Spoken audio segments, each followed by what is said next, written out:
Kur'an'ды үйреніп al. Allah'ın kitabını okuy beresin. Maşallah sakalın akırın uzun öse beret.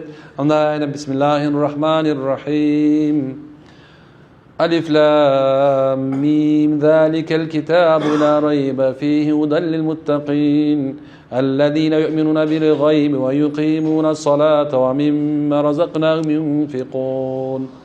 والذين يؤمنون بما أنزل إليك وما أنزل من قبلك وبالآخرة هم يوقنون أولئك على هدى من ربهم وأولئك هم المفلحون كيف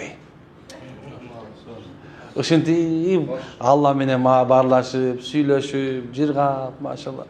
Анан кээ бирде коркуп каласың. Ал-Qaри'ату мал-Qaри'а ва ма адраака мал-Qaри'а дегенде титреп, кокуйгун, чын окшогон болуп кетти. Алламат келатабы?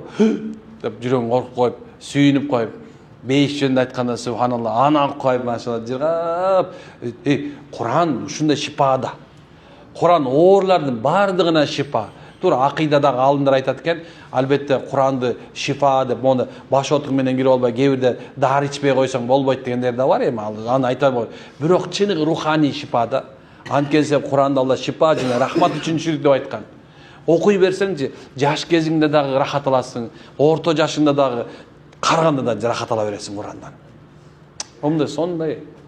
Момундай сонда мен аябай ыраазы болом да.